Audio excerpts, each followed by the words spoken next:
Welcome back to Old School Sports and our OOTP 23 playthrough of the Kansas City Royals.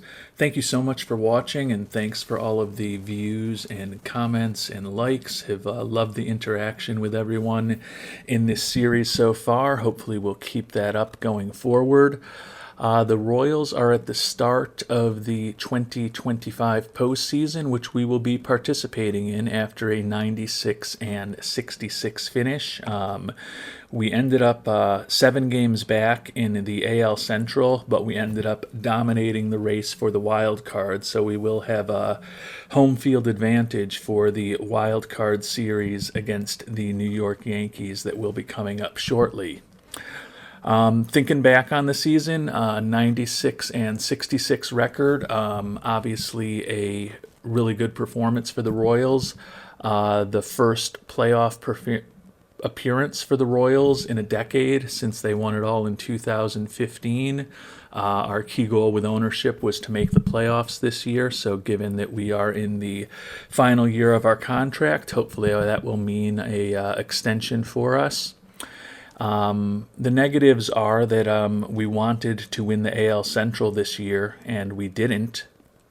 And more importantly, even though we are in the playoffs and very excited about that, we are definitely not going to be playing with everyone that we would like to.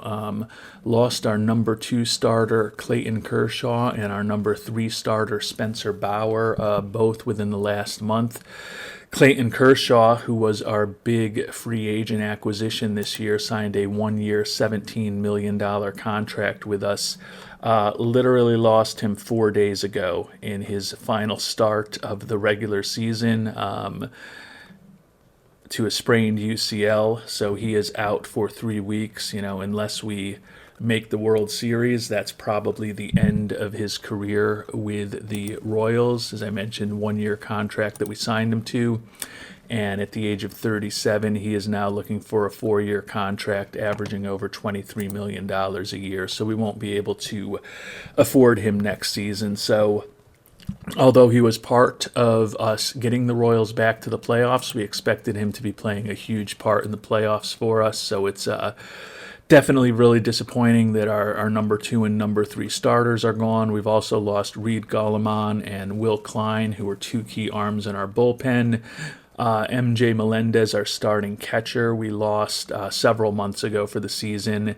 And then more recently, we lost our DH, who we traded for right before the trade deadline, Anthony Rendon, out for 2 weeks. If we win a couple playoff series, maybe there's a chance we'll have him back for the ALCS or the World Series. But a lot of work to get to that point ahead of us. So, although we're really excited that the Royals won 96 games, the most games Kansas City has won in a season since the late 1970s. And as I mentioned, we are back in the playoffs for the first time in a decade. We feel like we're going in with a little bit of a cloud hanging over us, losing our number 2 and 3 starters. When we look at the upcoming series with the Yankees, they are definitely going to have the pitching on top of us. Garrett Cole, Luis Gil, and Dinelson Lamet will be going for them.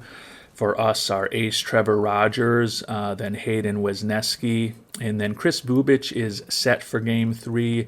It would not shock me if we end up seeing Matheny change his plans a little bit and end up giving an opportunity to Jose Suarez, who pitched 2 days ago in Game 5, potentially. Suarez had a real nice season for us, 11-5 with a 4.19 ERA, 85 FIP minus. He and Wesneski were our 4 and 5 starters most of the season. They've now moved up to the 2-hole and the 3-hole, while Bubic and Mackenzie Gore have come in to fill in for the injured Bauer and Kershaw in recent weeks, and in the case of Kershaw, in recent days. So a little bummed that we are not operating at 100% capacity with our players. this was the year that we intended to get the Royals back into the playoffs, so we're real happy to be there. But also with the fact that we had been able to land a pitcher like Kershaw, and you can see we've only got about $14 million potentially for extensions at this point. So with him looking for $23 million a year for 4 years, there's really no realistic way for us to bring him back unless we, make a bunch of other moves. So this is the opening for the Royals. Had a great regular season. Don't just want to make the playoffs. Now that we're here, we want to make some noise and hopefully try to get close to a World Series championship and maybe even win it all. But feel that we are a little bit behind where we'd like to be simply because of all the injuries. But doesn't mean that we're not going to give it our all against the Yankees when that season starts, when that series starts in just a couple of days. Looking at the Royals playoff roster, no real shocks. The outfielders Juania Pez, center fielder Kyle Lewis, Kike Hernandez, Vinnie Pasquentino, and the rookie Peyton Williams. The infield, Nicky Lopez, Bobby Witt Jr., Nico Horner, and Nick Pratto are the starters. Melvin Moreno and Zach Disenzo coming off the bench. Catchers are James McCann and Reese McGuire. As I mentioned, the rotation is Rogers, Suarez, Wisniewski, Gore, and Bubic. Some key arms out of the bullpen. Austin Roberts, the young reliever, had a brilliant season for us as our closer. Aaron Ashby, another really good year in the bullpen. Edwin Diaz joined us from Tampa Bay right before the trade deadline, pitched very well for us. Ricky Vanasco is a young pitcher who we brought up near the end of the season. He actually started the final game of the year for us yesterday, making the first start of his major league career. Incredible stuff, incredible movement, great fastball, great curveball, good sinker, good changeup. The issue and the only concern with him is just his control. If he is ever able to harness the incredible tools he has, extreme ground ball pitcher throwing close to 100 miles an hour, he could be absolutely incredible. And we see that with the 16 strikeouts he had in 12 and a third innings. But we also see the 8 walks that he had in those 12 and a third innings. So he's a little bit of a wild card. With the injuries to our rotation, Jake Brents is actually going to make the 26-man roster. This is a player who was a pretty regular pitcher for the Royals and has been in Omaha for the last 3 seasons. Has not pitched in the majors at all this year, but given that late injury to Clayton Kershaw, we figured we would go with the veteran Jake Brents for the bullpen rather than Junior Almonte or rather than Junior Almonte, who is one of the top prospects in our system, but you can see at a 5.41 ERA at AAA this year and has never actually pitched in the majors yet. So figured that was probably not the way to go for a big playoff series against the Yankees. And we are ready for playoff baseball to begin for the first time in a decade in Kansas City. As I mentioned, the Royals will be hosting the Yankees in the wild card series. The Yankees had a middling year, 8th in the AL in runs scored, 8th in the AL in runs against, but they were 5-2 against the Royals, despite the fact that we were 4th in the league in runs scored and 1st in runs against. So on paper, we are the better team, but as I mentioned earlier, we are also missing several very important players, both in our lineup, in our bullpen, and in our rotation. So definitely not playing with a full deck, unfortunately. But we do have our ace, Trevor Rogers, on the mound today, who went 12-11 with a 3.60 ERA, good for a 1.19 ERA plus, 85 FIP minus, and a team best, or tied for best among pitchers, 3.6 WAR this season. So we have our ace on the mound, but the Yankees have their ace on the mound too, Garrett Cole. 13-14 record with a 4.43 ERA, which is pretty close to league average, but still a absolute workhorse with 257 strikeouts, which led the league in 221 in a third innings. So with the potential for Wisniewski and then either Bubic or somebody else to be pitching in Game 3 for us, feel that it's critical for the Royals to hopefully get a win against Garrett Cole with our ace on the mound today in Game 1. And unfortunately, that did not happen. Cole pitches very well. 3-1 victory for the Royals. So we now have our backs against the wall. Rogers pitched okay for us. 3 earned runs across 5 innings with 10 strikeouts, and then had some clean relief from Coleman and Dabovich. But Cole allowed just 3 hits over 7 innings. And then Bobby Johnson came on to get the save for the Yankees. Not much offense for the Royals, only 5 hits, 3 of them for extra bases with doubles from Juania Pez, Kike Hernandez, and a triple from Nicky Lopez, but just the 1 run in the game, which was driven in by Nicky Lopez. So as we head to Game 2 of the series, the Royals' backs are quickly against the wall. It's not the 1-game single elimination wild card of the old days, but it still can be a very quick series when it's best 2 out of 3. Let's hope that the home field advantage for Game 2 is something that the Royals are able to take advantage of.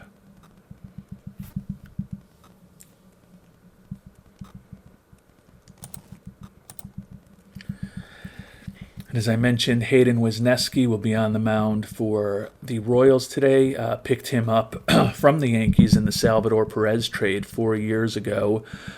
He was 10-6 with a 4.40 ERA, going against Luis Gil, who had a nice season, 12-8 with a 3.59 ERA. Luis Gil in real baseball for the Yankees is headed to Tommy John surgery, but you can see here in 2025 back in this OOTP universe, he has bounced back fine. Let's see if the Royals can extend the series and extend the season by at least another day. And they did not. So swept right out of the playoffs by the Yankees. They beat us 8-6. 3 home runs for the Yankees, Jake Myers, Salvador Perez, who we just mentioned, and Trey Sweeney. Nick Pratto did hit a dinger for the Royals, but our season is over. Swept out by the Yankees 2-0 in the wild card. Wisniewski gave up 2 runs over 3 2/3. Diaz came in, gave up a run. Cobos gave up 2 earned runs, and then even our stud reliever, Austin Roberts, gave up 3 runs in an inning. So Yankees scored a lot against us. We broke through, it looks like, against Carlos Rodon, where we scored 5 runs, although only 1 earned. So it must have been a pretty costly error there by Trey Sweeney. But the Yankees still held on to get the victory. Looks like Vinnie Pasquentino was injured while running the bases. So the 96-66 season was definitely a success. Losing 2-0 in the wild card series against the Yankees was absolutely a disappointment. Can't say that I'm shocked. The injuries were not optimal, and in not having the 2 starters of Kershaw and Bauer was a huge bummer, given how much we had invested in our pitching staff and how good our pitching had been all through the regular season. But it is what it is. I think the Royals are going to look very different next season than they look right now. But hopefully we'll be able to piece together a team that can get back to the playoffs very shortly. And looking back on the statistics of this 2025 season for the Royals, we were really a strong team all throughout the year. 500 in March, but then had over 600 winning percentage in April, June, August, and September.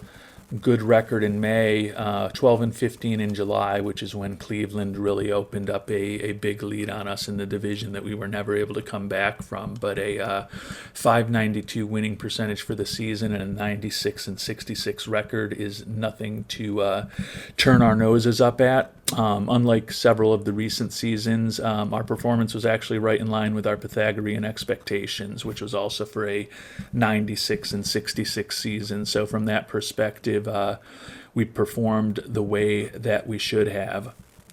Looking at our offense, kind of mixed results. 6th in the league in batting average, and generally kind of in the middle of the pack in just about everything, although we were, below average in OPS, where we ranked 10th, 13th in the league in homers, 12th in walks. Did end up getting to 4th in runs scored, which actually seems a little bit surprising given the rest of our underlying offensive statistics. Did pretty well in steals and base running, but what really drove us here was some exceptional pitching. We were first or second in almost every single category. First in total ERA, second in starters ERA, second in bullpen ERA, first in runs allowed, first in pitcher WAR, second in hits allowed, first in opponent's average, third in home runs allowed, first in strikeouts, and even our defense was good, 5th in defensive efficiency, and first in zone rating. So obviously ran up against a juggernaut in Cleveland in our division, but with the 4th highest scoring offense in the AL, as well as the best pitching staff in the AL, the 96 and 66 record is obviously a logical outgrowth of that.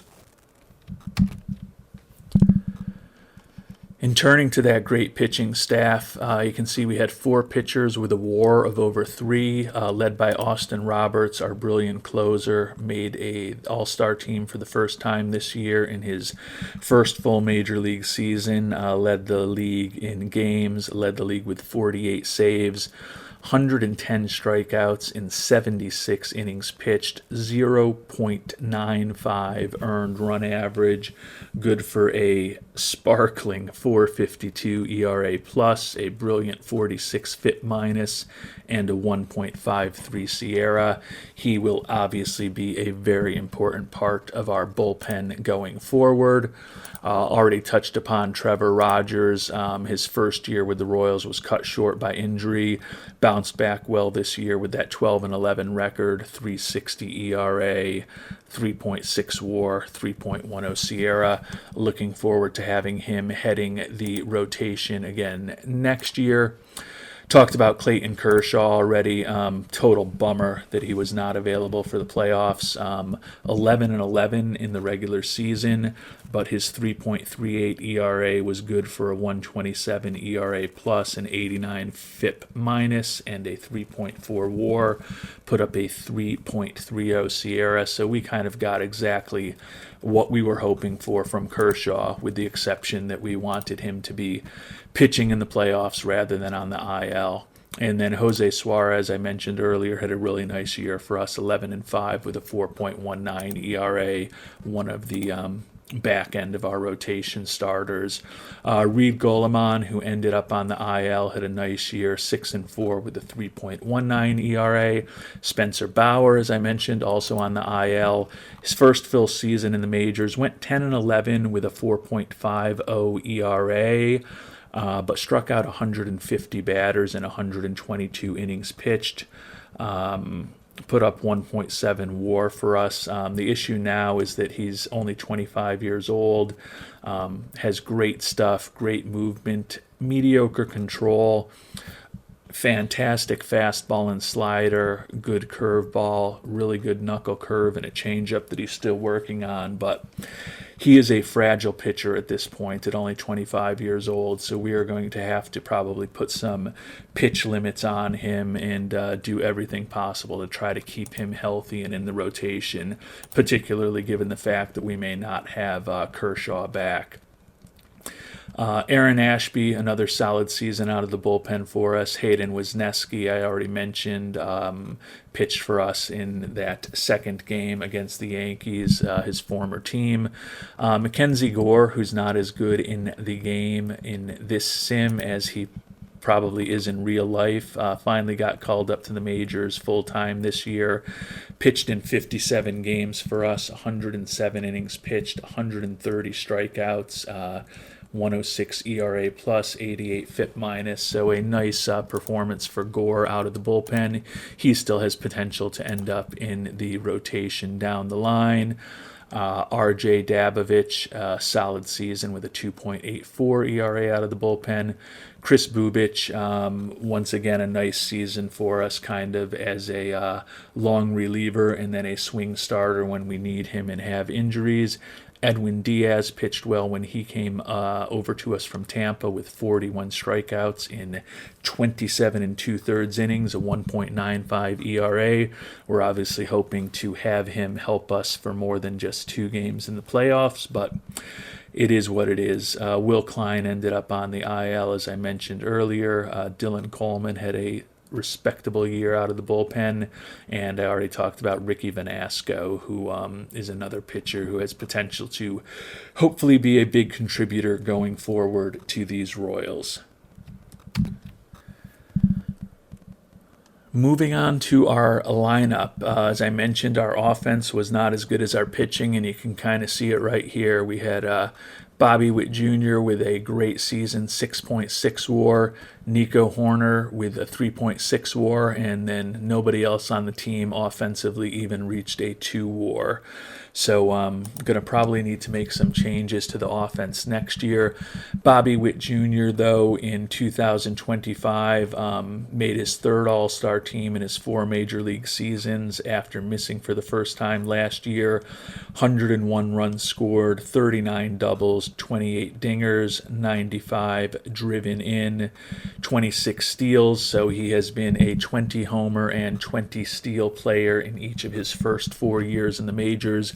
Batted .298 and .851 OPS, good for a 132 OPS plus, 133 WRC plus, and as I mentioned, the team best 6.6 WAR. He is signed for the next 5 seasons at $13 million a year before that big player option in 2031. So he will continue to be the cornerstone that we are building this around, even if there are some potential changes coming at some other positions next year. Nico Horner, as I mentioned, put up a 3.6 WAR. Second baseman, a very good fielder, great personality, has some speed. Drilled 39 doubles among his 167 hits, batted close to .280 on the year. His OPS plus was 90, WRC plus 89. Did steal 22 bases and was only caught once, so incredibly efficient on the base paths, and obviously had a strong glove to help him put up that 3.6 WAR. After that, though, it gets pretty ugly, particularly when our star catcher, MJ Melendez, who was lost for the season in early June or mid-June, I guess, still finished 3rd on the team among offensive players in terms of WAR. 7 homers and 212 at-bats, 116 OPS plus. Solid defensive catcher with a great personality and a slightly above average bat. Looking forward to hopefully having him back and healthy for spring training next year, which will be a nice upgrade for us. Moving to some of the other key players on the team who were around for the full season.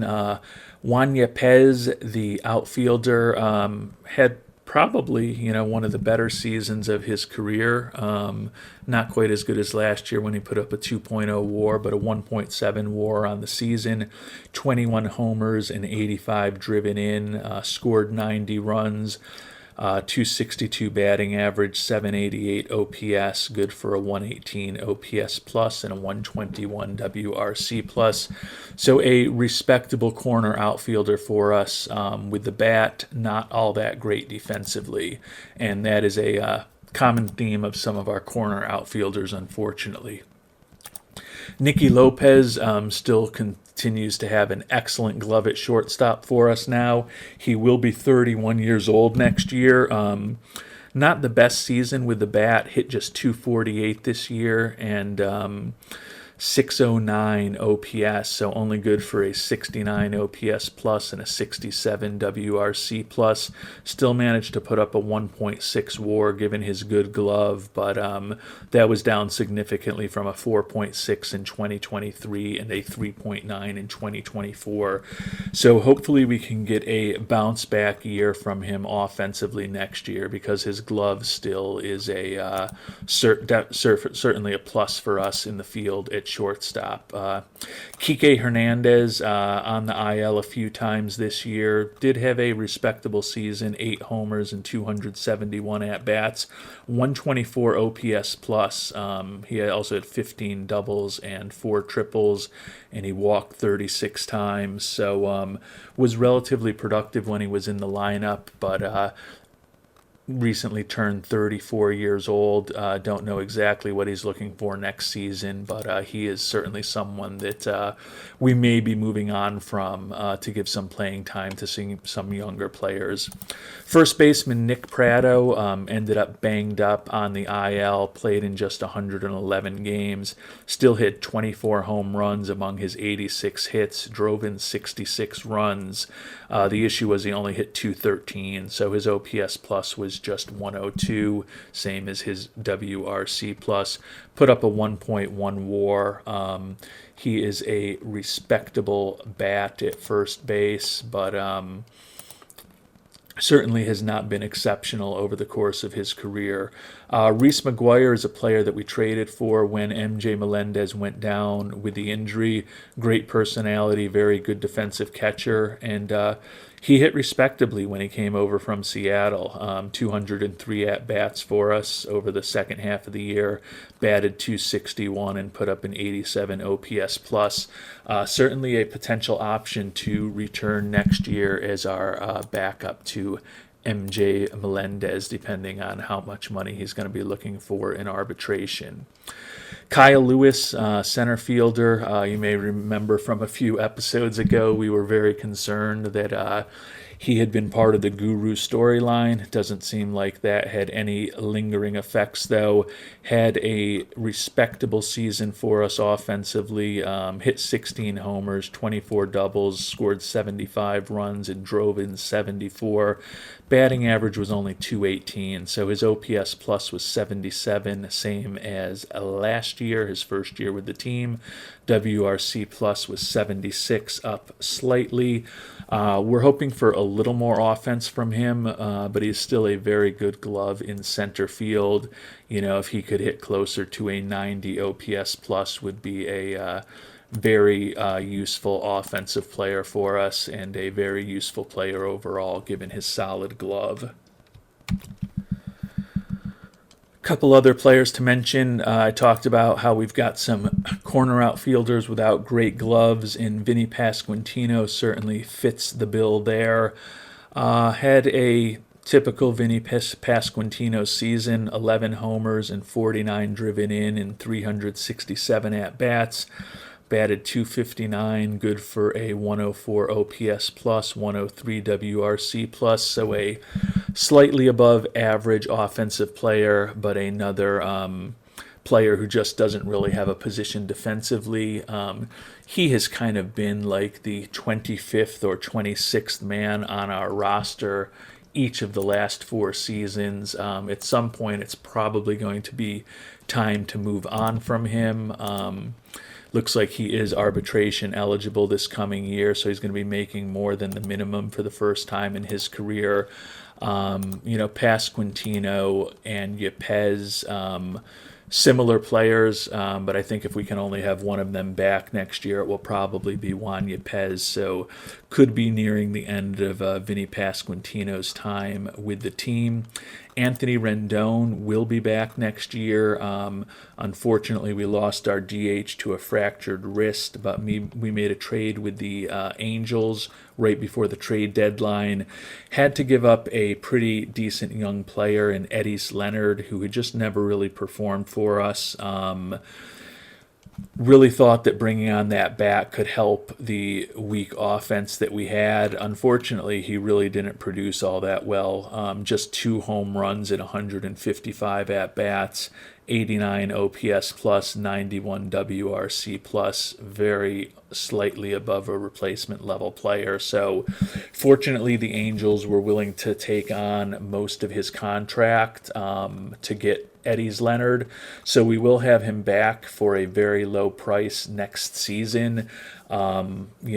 Certainly can back up Bobby Witt as an occasional third baseman and be useful perhaps as a DH or a pinch hitter. But at the age of 35, obviously not a player that we are going to be building around for the long term.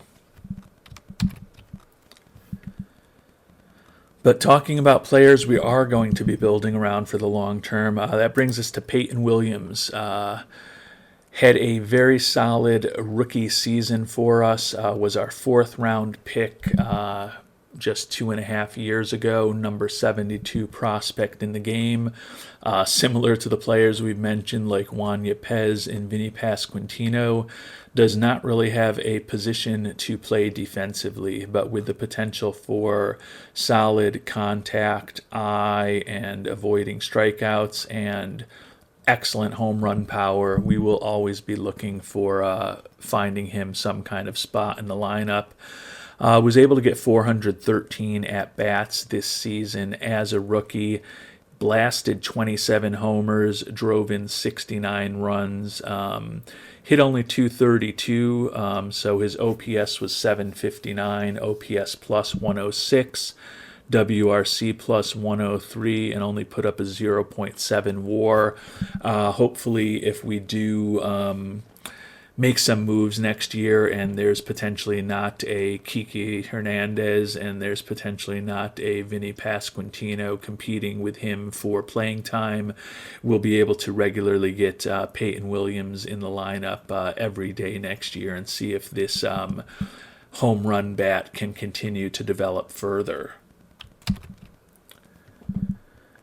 And another young home run hitter that we hope to continue to develop further is Zach Disenzo, who actually does have a little more position versatility than some of those other players. Can definitely play first, second, and third at the major league level. He's not particularly great at those positions, but can play them respectably. Also certainly has the potential to become a corner outfielder, but given the glut of corner outfielders that we have, think that his role for the future is potentially a super sub, or, there is potential that we could look to have him take over at first base for Nick Pratto at some point. Similar to Peyton Williams, Disenzo looks like he could have some excellent home run power, also pretty solid gap power. The issue is how much is he going to make contact and how much is he going to strike out. Was up all year with us this season. We're able to get him only 307 at-bats. You can see he started pretty much every other day for the team, hit 14 homers in those 307 at-bats, batted .225, so only an 85 OPS plus and an 81 WRC plus, put up a 0.4 WAR. Again, I think that this is a player that we want to get even more at-bats next season, and certainly if over time we're letting go of some of the players who are reaching free agency, like a Kike Hernandez, James McCann, who was our backup catcher, is also going to be gone, and then Edwin Diaz and obviously Clayton Kershaw are going to be gone. So the biggest loss of the team is going to be Clayton Kershaw, but if we let a Kike Hernandez go and then we potentially move on from somebody like Vinnie Pasquentino, and that gives us the opportunity to potentially hopefully find some more bats for the likes of Peyton Williams and Zach Disenzo in the 2026 season. Taking a look at our minor league system, we got the sixth best minor league system out of 30 overall still at this point, which is positive. Alex Vasquez and Alex Kunzel are our two best offensive prospects, but they're both teenagers who are still just kind of whetting their appetite in rookie ball right now. I mentioned that Junior Almonte is potentially a starter for us who could maybe help replace some of the loss of Clayton Kershaw. Has had a rough time in Omaha in AAA the last 2 years with a 5.03 and a 5.41 ERA.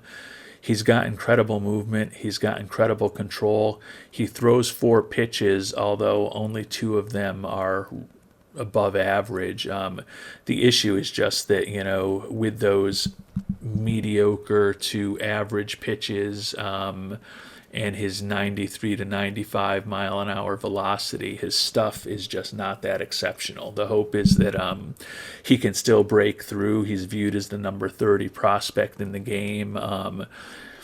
He's going to be 25 years old at the start of next season, and he'll be 26 very soon after the start of the season. So even though he has not performed incredibly well in AAA, it's probably going to be time to give him a chance at the major league level and just see exactly what he is.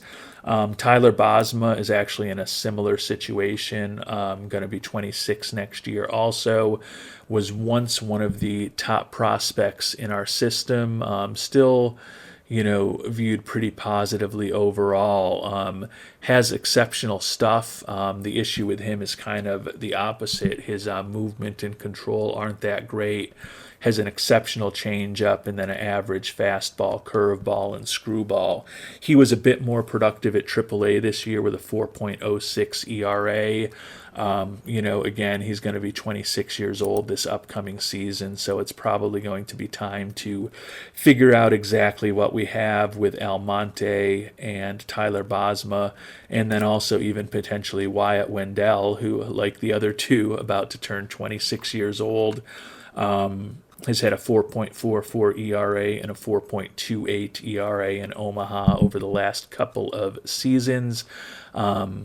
Solid stuff, decent movement, not great control, but does have 4 pitches, 3 of which are really good. So we do have some starting pitching on the come in AAA that can hopefully help supplement things behind Rogers and Bauer, but we certainly doesn't seem like we have a Clayton Kershaw in AAA. It would be great if one of these 3 pitchers develops to a frontline starter.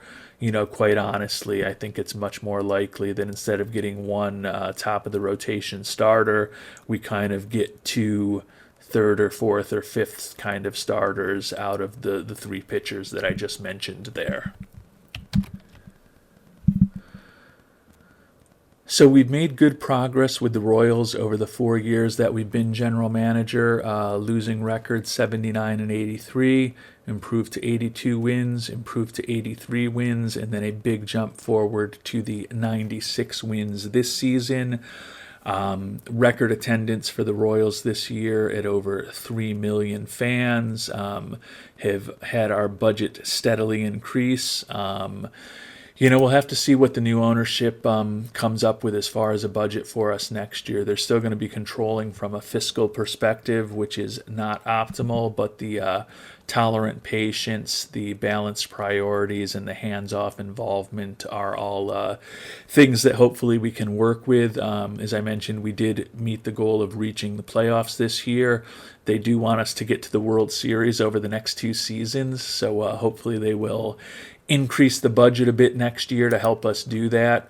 As I mentioned, it's going to be real tough to figure out a way to bring Clayton Kershaw back, but hopefully there will be opportunities to fill in perhaps with some of those minor league pitchers that I just mentioned, or find somebody through trade or free agency who maybe is not as accomplished as Clayton Kershaw, but is still able to give this team a boost in the 2026 season. And we've simmed ahead through the rest of the playoffs. The Yankees took out the Guardians, who had beat us in the AL Central before falling to the Blue Jays, and the Blue Jays went on to win it all. The AL East champions beating the Atlanta Braves 4-1 in the World Series. So that will do it for this 2025 season. A successful year for the Royals in terms of our 96-66 record. Got the team back into the playoffs, met that key goal. But I think the roster is going to look a little different. This is a critical offseason coming for us. Obviously going to need to figure out how to replace Kershaw near the top of our rotation. And in order to do that, we may have to be a little more active, making some trades and kind of moving some of the players that we've been dependent upon for the past several seasons around. So going to be a real interesting off season to see if we can keep these Royals competitive in the American League. Looking forward to seeing what we're able to piece together when we get into arbitration and free agency and the winter meetings in the Rule 5 draft. So we will cover all of those exciting topics in our next episode. Until then, thank you so much for watching and hope you have a great day.